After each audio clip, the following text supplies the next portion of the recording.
또 이렇게 두 번째 복귀하고 두 번째 여러분 얼굴 뵙게 돼서 정말 반갑고 기쁩니다. 할렐루야. 아멘. 예. 우리는 지난주에 여러분 설교 기억하시죠? 오병이어의 표적을 넘어서는 인생에 대해서 우리가 묵상을 했습니다. 많은 사람들이 표적을 원하는 삶을 살지만 진작 예수님은 상품 가치가 있고 그렇게 좋은 익투수가 아닌 정말 찢겨지고 상처나고 버려지고 그런 옵사리온 물고기를 들고 축사하셨고 이때 진정한 표적이 나타났음을 보았습니다. 이 표적은 감사와 또 나눔을 통하여 나타난다고 하는 것을 깨달았습니다. 그래서 감사가 얼마나 중요한지 나눔이 얼마나 중요한지 우리가 묵상을 해보았습니다. 그래서 이 말씀을 붙들고 지난 한 주간 동안 감사와 나눔을 실천하면서 지내오셨을 여러분들의 믿음의 행군을 축복합니다. 그럼에도 불구하고 우리는 이 땅에서 살아가는 동안에 수많은 사건 그리고 상황을 만나게 됩니다. 결코 쉽지 않았던 상황들을 만났지만 그때마다 하나님께서 나와 동행하셨고 견딜 수 있는 힘을 주셨기 때문에 여기까지 올 수 있었음을 고백하지 않을 수가 없습니다. 정말 모든 것이 하나님의 은혜입니다. 어떨 때 하나님은 우리에게 다소 무거운 환경과 짐을 주신 것 같지만 가만히 묵상을 해보면 그 짐을 감당할 수 있는 어깨도 우리에게 주셨음을 우리가 보게 됩니다. 이것이 은혜입니다. 곧 쓰러지고 곧 넘어질 것 같지만 그래도 일어나서 주님의 이름으로 달려갈 수 있다고 하는 것이 주님의 은혜입니다. 그래서 오늘 모든 저의 간증과 고백을 담은 그런 말씀이 되겠습니다. 오늘은 그래서 여러 가지 상황을 만나는데 이 상황을 이겨내는 은혜의 선순환에 대한 이야기를 나눠보려고 합니다. 끊임없이 사건들이 상황들이 우리 앞을 가로막습니다. 근데 그것을 이기고 그것을 이겨내는 하나님의 은혜가 선순환되는 그런 역사가 우리 가운데 있다고 하는 거지요. 성경은 어떤 상황에서도 하나님의 은혜를 경험하며 승리한 사람들을 수없이 기록하고 있습니다. 그 중에서 오늘 본문을 통하여서 우리는 다윗과 무비보셋입니다. 이 두 사람 사이에서 어떻게 은혜의 선순환이 이루어지는지를 묵상해보고 우리도 그들처럼 어떤 상황이라도 이겨내는 인생을 살아가게 되기를 소망합니다. 자, 여러분 가운데 생소한 분들도 계시겠지만 오늘 본문에는 무비보셋이라고 하는 사람이 등장합니다. 그 사람의 이름의 뜻은 수치를 없애는 자입니다. 사울왕의 손자이죠. 그리고 요나단의 아들입니다. 다시 말하면 왕족입니다. 왕족으로 태어나서 가만히 있어도 왕이 될 사람입니다. 그런데 무비보셋이 5살 때 이스라엘과 블레셋과의 전쟁이 일어났습니다. 길보아 산 전쟁에서 할아버지 사울 왕 그리고 아버지 요나단 그리고 두 삼촌이 모두 전사하고 맙니다. 전쟁통에 왕궁의 유모가 도망가다가 이 아이 무비보셋을 끌어안고 도망치다가 그만 떨어뜨렸습니다. 그래서 두 다리가 부러지는 중증 장애인이 되고 맙니다. 정말 불행한 인생이지요. 부모의 사랑을 받아야 할 나이인 그 어린 나이에 몸에 깊은 상처를 안고 몸의 상처뿐이겠습니까? 아무도 모르는 깊은 광야에서 이 왕족 신분인 사람이 철저히 땅에 나뒹굴어져서 평생을 숨어 살게 됩니다. 그 영혼에 엄청난 상처를 끌어안고 살아갔을 겁니다. 참 기가 막힌 인생입니다. 생각해 보십시오. 어떻게 이런 사람에게 정상적인 자존감과 자화상이 형성될 수 있을까요? 피해의식과 좌절감이, 그리고 분노와 열등감 등등등등이 모든 상처를 가지고 사는 그런 사람이 되었을 것입니다. 그래서 자기를 찾은 다윗 앞에서 이렇게 자기 자신을 소개합니다. 정말 자존감이 낮아질 대로 낮은 자기 고백입니다. 본문 8절입니다. 그가 절하여 이르되 이 종이 무엇이기에 왕께서 죽은 개 같은 나를 돌아보시나이까. 조금 격한 표현이지만 자기 자신을 죽은 개 같은 존재로 표현합니다. 미물에 불과하고 얼마나 힘들게 살았으면, 그 인생에 얼마나 견디기 어려웠으면, 얼마나 그 마음이 상하고 찢어졌으면 이런 마음이 생길까 싶습니다. 자, 그런데 이런 비참한 인생에게 놀라운 일이 일어났습니다. 오늘 본문 3절 보시면 왕이 이르되 사울의 집에 아직도 남은 사람이 없느냐? 내가 그 사람에게 하나님의 은총을 베풀고자 하노라 하니 시바가 왕께 아뢰되 요나단의 아들 하나가 있는데 다리 저는 자니이다. 다윗이 뭐라고 합니까? 사울의 집안에 누가 살아남아 있는지를 물어보고 있습니다. 만약 다 전쟁통에 전사하고 말았는데 만약 있다면 그를 거두어 주고 싶다고 하는 말입니다. 본문 말씀을 자세히 들여다보면 이 무비보셋을 향해서 다윗이 베푸는 두 가지 보상이 있습니다. 이 말씀을 깊이 묵상을 해보면 다윗이 무비보셋, 이 죽은 개 같은 그런 인생으로 살아왔던 무비보셋에게 두 가지 보상을 합니다. 첫째가 과거에 대한 보상입니다. 바로 그것이 7절 상반절입니다. 다윗이 그에게 이르되 무서워하지 말라. 내가 반드시 내 아버지 요나단으로 말미암아 내게 은총을 베풀리라. 내가 내 할아버지 사울의 모든 밭을 다 내게 도로 주겠고.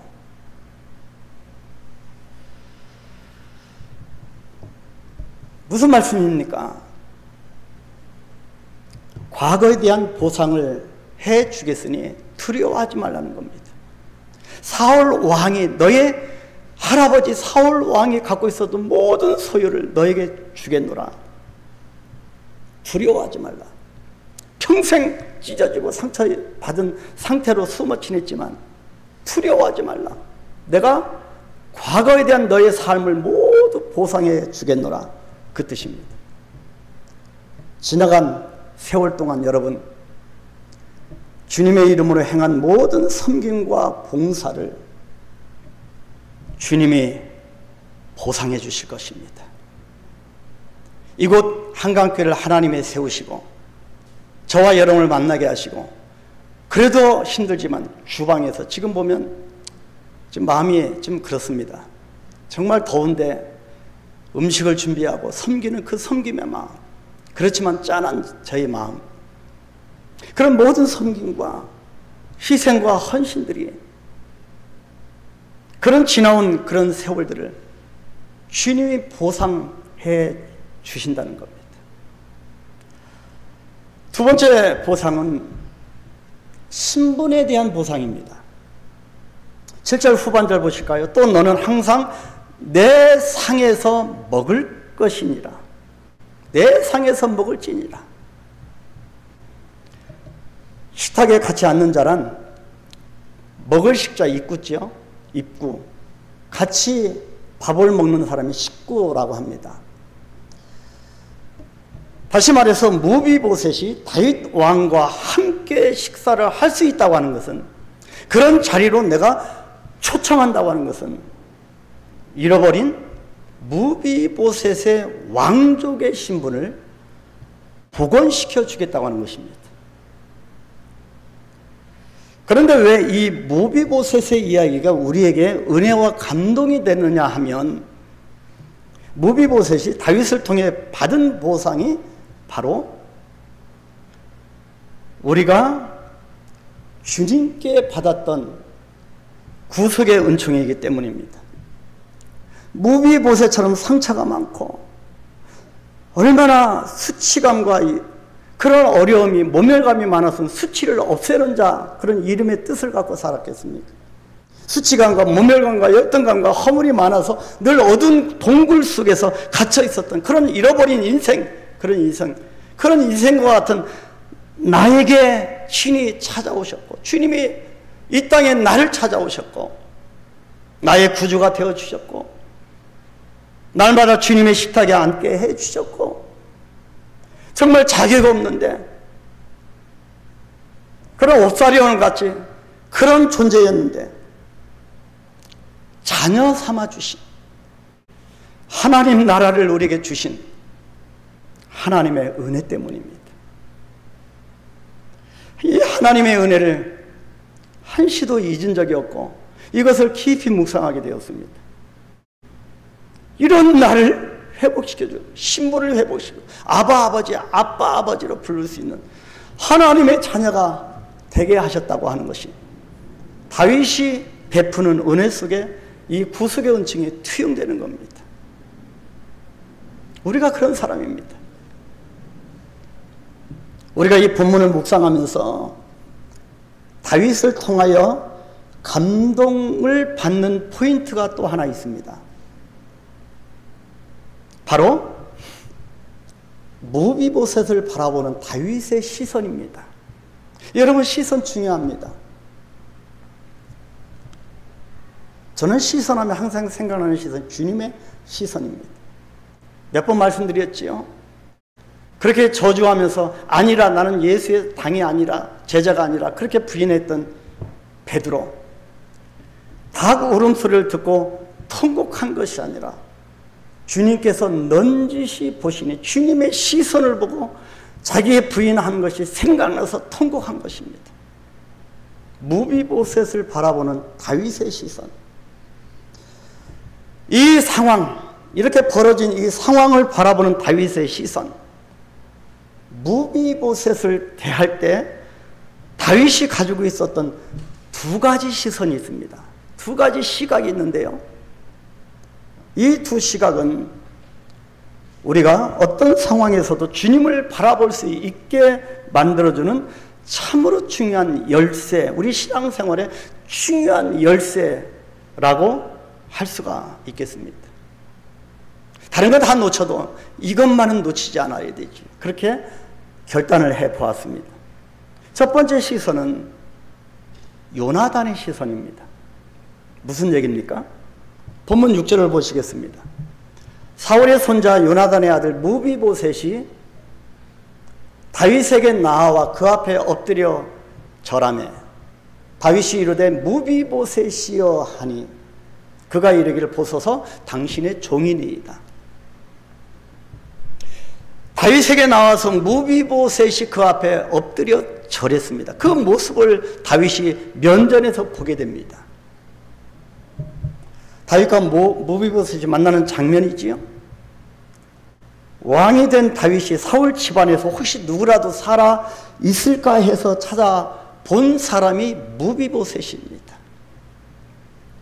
그를 불러보니까 이 무비보셋을 직접 보니까 이 무비보셋 안에 두 가지 모습이 투영되어 보여지는 겁니다. 두 가지 모습입니다. 하나는 무비보셋을 통해서 할아버지 사울의 모습이 보여졌습니다. 자기를 괴롭혔죠. 수차례 죽이려고 했습니다. 다윗 자신의 인생에 정말 엄청난 고통을 주었던 사울의 모습이 무비보셋을 보는 순간 그게 보여지는 겁니다. 우리도 그럴 때가 있지요. 어떤 사람을 보면 상처가 생각나고 그 사람이 투영되는 겁니다. 어떤 때는 자녀를 볼 때도 그렇다고 합니다. 그래서 자녀를 볼 때 미운 사람이 생각나고. 그런데 무비보셋에게 보여주는 또 다른 하나 시선이 있는데요. 바로 그의 아버지, 그 다른 얼굴은 그의 아버지 요나단의 모습입니다. 요나단은 다윗이 가장 고독하고 힘들 때, 정말 도저히 일어날 기력도 없었을 때 친구가 되어주고 격려자가 되어주고 서포터가 되어주고 그랬던 소울메이트였습니다. 영혼의 동반자였습니다. 여러분, 영혼의 동반자, 요나단 같은 영혼의 동반자가 혹시 여러분 계시겠지요? 그 사람이 생각난 겁니다. 무엇을 말하고 있는 걸까? 본문이 무엇을 말하고 싶은 걸까요? 모든 사람에게는 이 두 가지 모습이 다 존재한다는 것입니다. 그래서 사람들과의 관계 속에서 갈등이 생기고 자꾸 사울의 모습이 더 강렬하게 비춰지니까 자꾸 갈등이 생기고 미움도 생기고 분란이 생기고 고통이 찾아오는 겁니다. 이것이 우리 인생의 비극 아니겠습니까? 자, 여기서 중요한 포인트는 무엇입니까? 다윗이 선택한 시선은 사울의 시선이 아니라 사울의 시선을 끊어내고 요나단의 시선이었다고 하는 것입니다. 이것이 다윗의 훌륭한 점입니다. 다윗이 얼마나 결점 많고 죄를 많이 지었습니까? 그럼에도 불구하고 다윗이 하나님이 끝까지 다윗을 붙들고 쓰신 이유가 바로 이 부분입니다. 사울의 시선이 아니라 요나단의 시선으로 무비보셋을 바라본 겁니다. 정말 쉽지 않았을 겁니다. 이게 보통 사람의 마음으로 되겠습니까? 무비보셋 안에 투영되어 있는 다윗 자신의 두 감정이 떠올랐습니다. 생각하기도 싫은 사울과의 감정, 그죠? 생각만 해도 감사한 요나단과의 감정. 다윗은 이 두 시각 중에서 요나단과의 좋은 감정을 선택하였고 결단하였고 그렇게 선택하기로 고집을 했습니다. 이 감정이 흔들리지 않도록 결단하며 고집한 겁니다. 고집이 다 나쁜 건 아닙니다. 이 고집은 정말 가치 있는 고집이기 때문입니다. 구원받은 자로서 주님의 이름으로 나아가는 정말 진리를 사수하는 이 거룩한 고집, 귀한 것을 깨달은 후에 흔들리지 않고 가치를 지키려고 하는 거룩한 고집입니다. 우리 한강교회는 흔들리지 않고 주님을 향한 진리를 파수하며 이 가치를 붙들고 나아가는 거룩한 고집이 있게 되기를 축원합니다. 이 거룩한 고집이 거룩한 인생을 만듭니다. 묵상하고 또 묵상은 이번 기회 완축할 때 묵상하는 것이 바로 이 부분입니다. 나보다 뛰어나신 하나님의 은혜 앞에 그것을 지키겠다는 거룩한 고집이 거룩한 인생을 만든다고 하는 거지요. 자, 두 번째 시선입니다. 하나님의 은혜의 시선이었습니다. 우리가 사람을 볼 때 나의 인간의 시선을 볼 때 그게 온당해지는 경우가 있을까요? 참 어렵습니다. 자, 3절 상반절 말씀을 다시 보겠습니다. 왕이 이르되 사울의 집에 아직도 남은 사람이 없느냐? 내가 그 사람에게 하나님의 은총을 베풀고자 하노라. 왕인 나의 은혜를 베푸는 것이 아니라 하나님의 은총을 베풀고자 하노라. 다윗이 무비보셋 은혜를 베풀 수 있었던 이유는 그 내면 바탕에 깔려있는 하나님의 은총의 시각이 있었기 때문입니다. 모든 주어진 상황들을 하나님의 은혜, 은총의 시각으로 보는 겁니다. 이것이 성숙된 성도입니다. 이것이 룻기, 여러분 잘 아시는 룻기의 주제이기도 합니다. 룻기의 주제는 기업 물을 자, 그죠? 예수 그리스도가 투영되기도 하고, 자, 이방 여인이고 결혼에 실패한 여자 이 룻을 보아스가 왜 선택할 수 있었는지에 대한 대답이 바로 여기에 있습니다. 이것이 바로 헤세드라고 합니다. 하나님 아버지의 마음입니다. 하나님 아버지의 마음이 없으면 사울의 시선을 끊어내고 요나단의 시선으로 갈 수가 없습니다. 그리고 무비보셋에게 하나님의 은총을 베풀고자 할 수도 없습니다. 우리가 아무리 용서하는 마음을 가지려고 결단하고 또 결단하고 또 결단한다 해도 이 하나님 아버지의 마음 헤세드가 없다면, 나에게 이 내 내면에 헤세드가 없다면 불가능합니다. 어떻게 용서가 가능합니까? 어떻게 이 상황을 뛰어넘을 수가 있겠습니까? 그래서 지금 다윗은 무비보셋에게 왕인 자기의 은총이 아닌 하나님의 은총을 베풀고 싶다고 말을 하는 겁니다. 이 하나님의 은혜의 시선이 결국 우리 인생을 승리로 이끕니다. 하나님의 은총의 시선을 갖게 되기를 축복합니다. 자, 그렇게 세월이 쭉 흘렀습니다. 세월이 쭉 흐른 이후에 다윗의 아들 압살롬이 쿠데타를 일으킵니다. 가까운 부하들도 심지어 백성들도 다 떠납니다. 다 등을 돌립니다. 다윗이 뭐가 잘못이 있겠습니까? 다 등을 돌립니다. 자, 할 수 없이 다윗은 예루살렘을 떠나 피신을 갈 수밖에 없습니다. 우리는 어떤 상황이 맞닥뜨리면 거기서 떠나야지, 피해야지, 관둬야지 라고 생각합니다.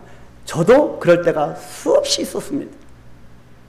선교지에서도 그랬고 사역의 순간순간마다 그럴 때가 참 많습니다. 이것이 연약한 인간의 모습입니다. 근데요, 이 부분을 깊이 묵상을 해보니 무비보셋이 더 보여지는 겁니다. 당연히 무비보셋도 왕과 같이 가야 되는데 여기 한 사람이 개입됩니다. 시바라고 하는 사울 집안의 종입니다. 이 종이 중간에서 계략을 꾸미면서 이간질을 합니다. 이 장면을 기록한 말씀이 사무엘하, 오늘 본문 9장에서 훨씬 뛰어넘어서 16장의 이야기입니다. 사무엘하 16장 3절에서 이렇게 말씀합니다. 왕이 이르되 내 주인의 아들이 어디 있느냐 하니 시바가 왕께 아뢰되 예루살렘에 있는데 그가 말하기를 이스라엘 족속이 오늘 내 아버지의 나라를 내게 돌리리라 하나이다. 순 거짓말입니다. 시바가 잘못 그렇게 이간질하는 겁니다.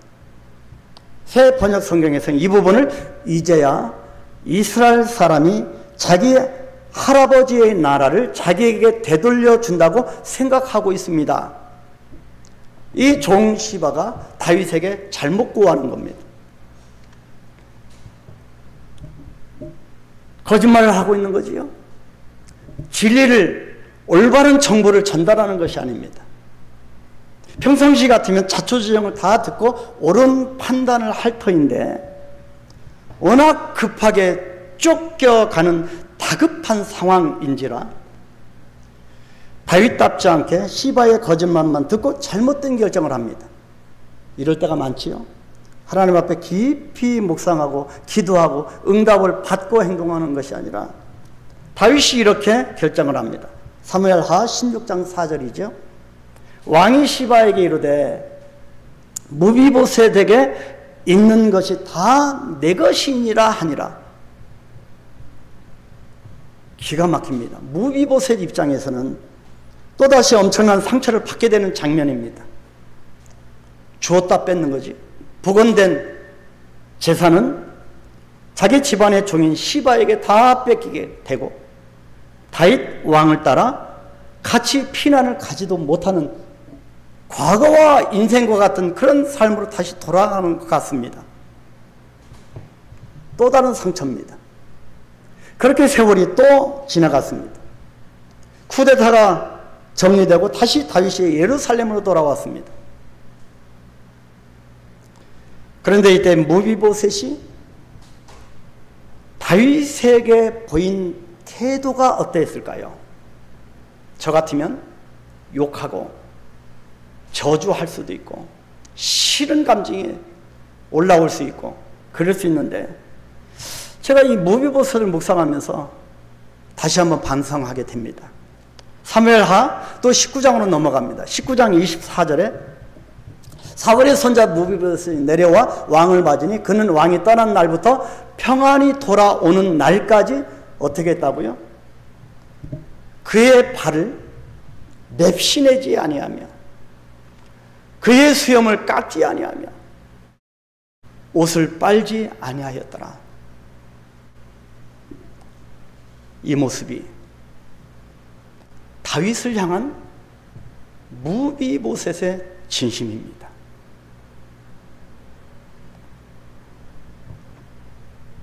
우리가 주님이 우리를 사랑한 것처럼 우리도 이런 마음으로 무비보셋이 다윗이 돌아올 때까지, 평안히 돌아올 때까지 그렇게 살아온 그 모습을 우리가 묵상할 필요가 있지 않을까요? 그런데 더 감동적인 것은 그 다음입니다.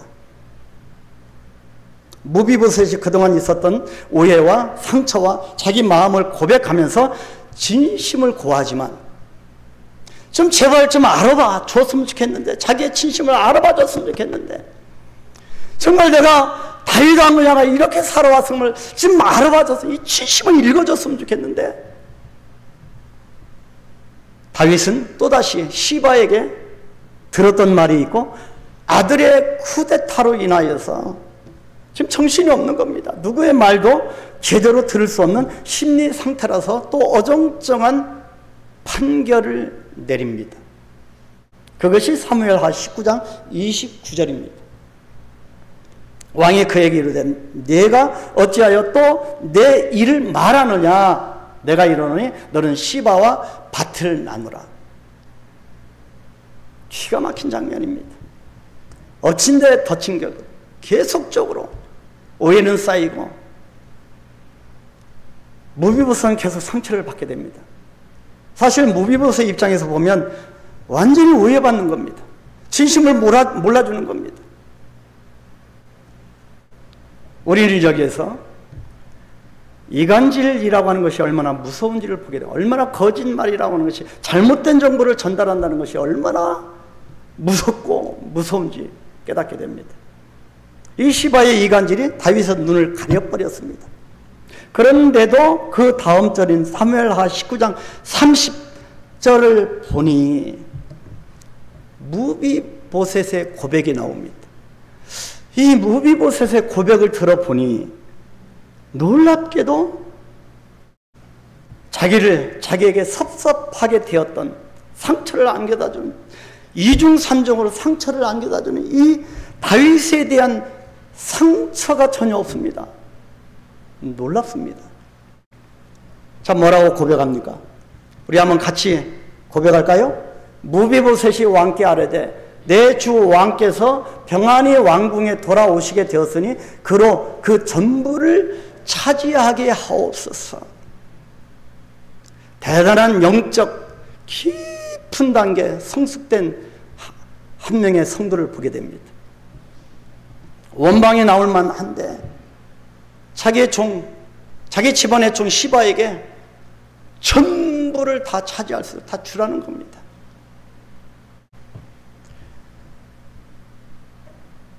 저는 이 부분 묵상하면서 눈물이 쏟아났어요. 내게 은혜를 베푸신 왕이 살아 돌아왔는데, 내가 사랑하는 왕이 살아 돌아왔는데 내가 맵시 내지도 않고 그렇게 내가 살아왔는데 왕이 돌아오는데 이까지 재산이 뭐가 중요하냐고, 이까지 오해받은 것이 뭐가 중요하냐는 말입니다. 이 모든 것보다 나의 주 다윗 왕이여, 나는 당신이 더 소중합니다. 이것을 은혜의 선순환이라고 합니다. 이 장면에서 무비보셋을 자세히 보십시오. 다윗이 처음에 숨어 지내던 자기를 불렀지요. 다윗이 자기를 죽은 개 같은 인생을 살아가는 나를 불렀을 때 두 가지 시각을 가지고 본 것처럼 지금 무비보셋도 이 두 가지 시각으로 다윗을 보게 되는 똑같은 상황이 주어진 겁니다.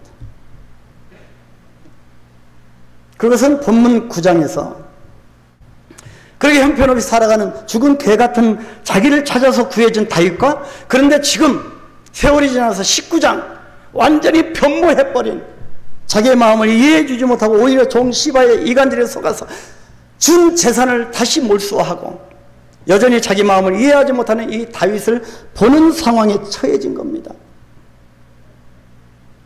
그래서 우리 인생 가운데는 9장과 19장 사이에서 갈등이 끊임없이 일어납니다. 9장에서 은혜 베풀었던 다윗과 같은 상황, 19장에서 완전히 다시 몰수하고 상처를 주는 그런 다윗의 모습, 이 가운데 끊임없이 우리 인생은 갈등을 빚고 고통을 당합니다. 그런데도 무비보셋은 이 둘 중에서 자기에게 은혜를 베풀었던 9장에서의 다윗의 모습을 붙잡은 겁니다. 19장의 다윗은 보지 아니하고 9장의 다윗을 본 겁니다. 하나님의 은혜가 다윗을 통과하고 또 다윗을 통하여서 다시 무비보셋에게로 흘러가는 순간입니다. 은혜의 전달자, 통로자가 되는 겁니다. 이것이 바로 은혜의 선순환이라고 부릅니다. 우리 교회가, 우리 가정이, 우리 공동체가, 여러분의 셀그룹이, 여러분의 생업의 현장이 여러분을 통하여서 은혜의 선순환이 일어나게 되기를 간절히 소망합니다.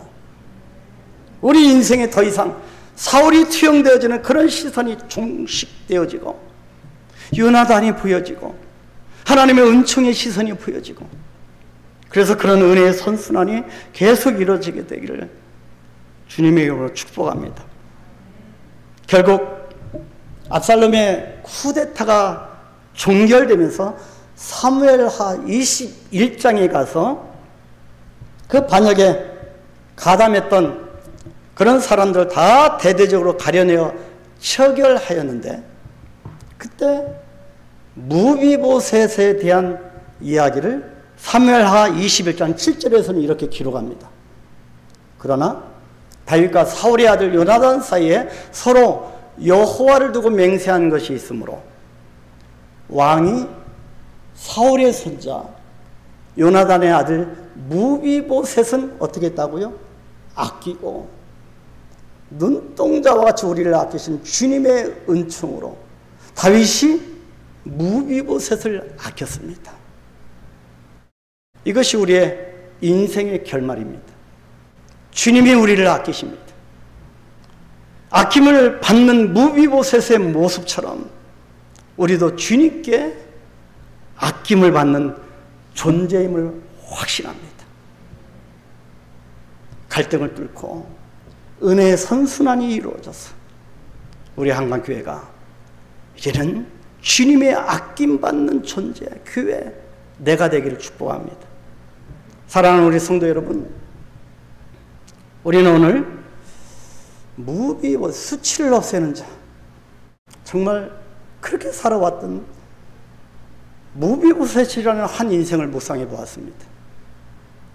여러분도 순간순간 누군가가 여러분에게 했던 일로 힘들어할 때가 있습니다. 처해진 상황과 사람에 대한 실망이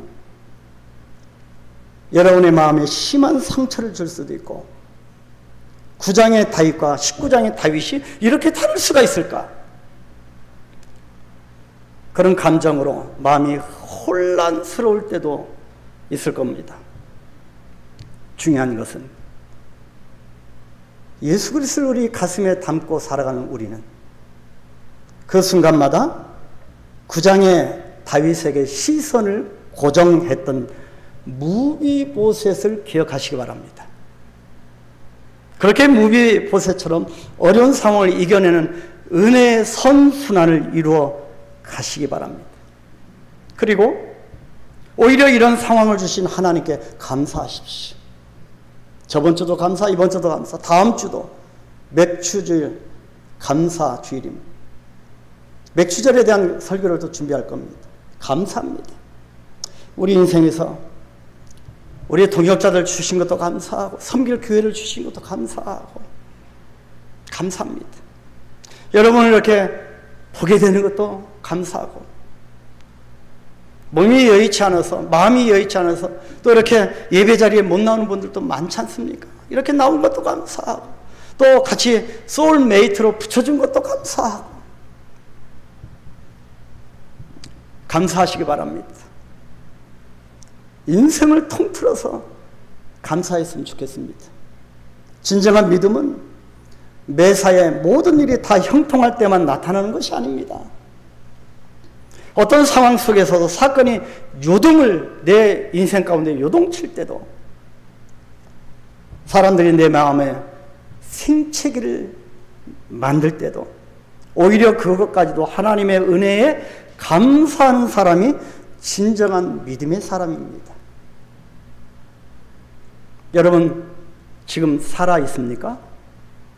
정말 살아 있습니까? 그렇다면 하나님의 은혜를 선포하십시오.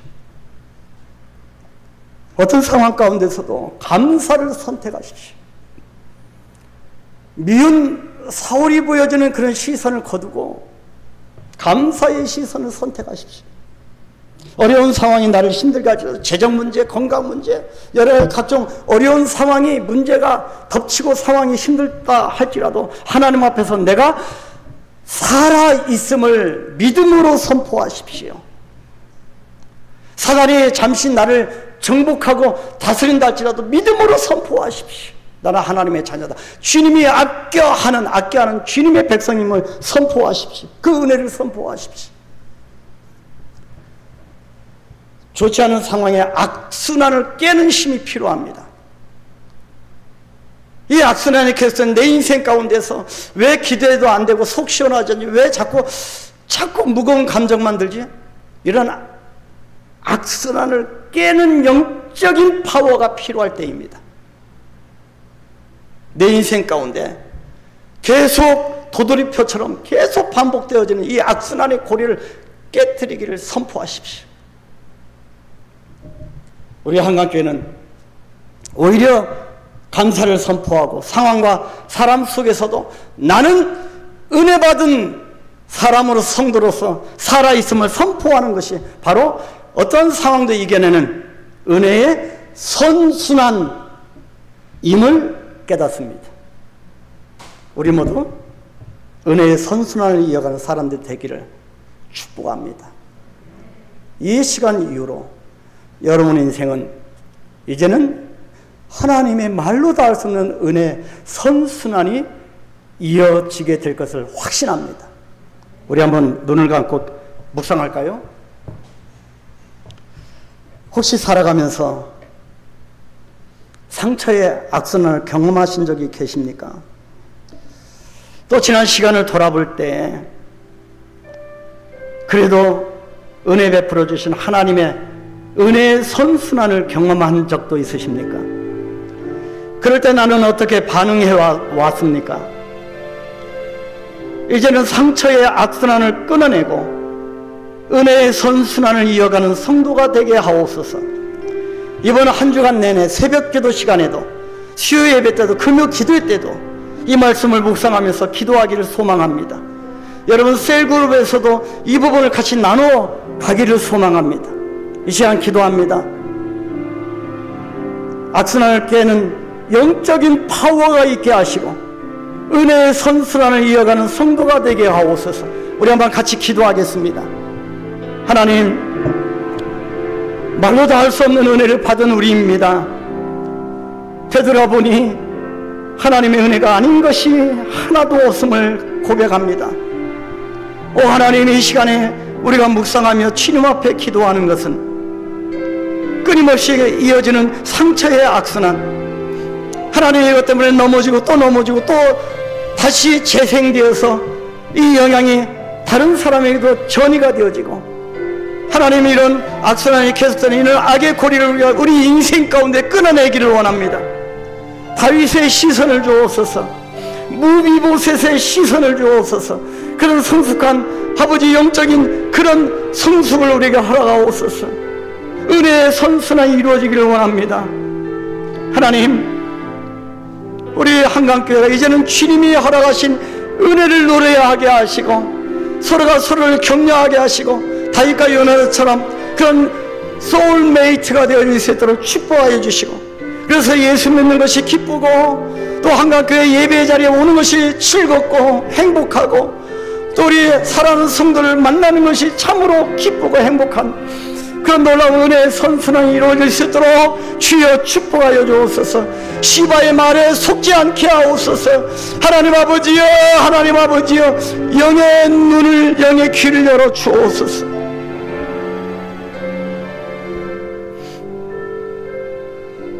이 모든 것을 은혜 베풀어 주시는 예수님의 이름으로 축복하며 기도하옵나이다.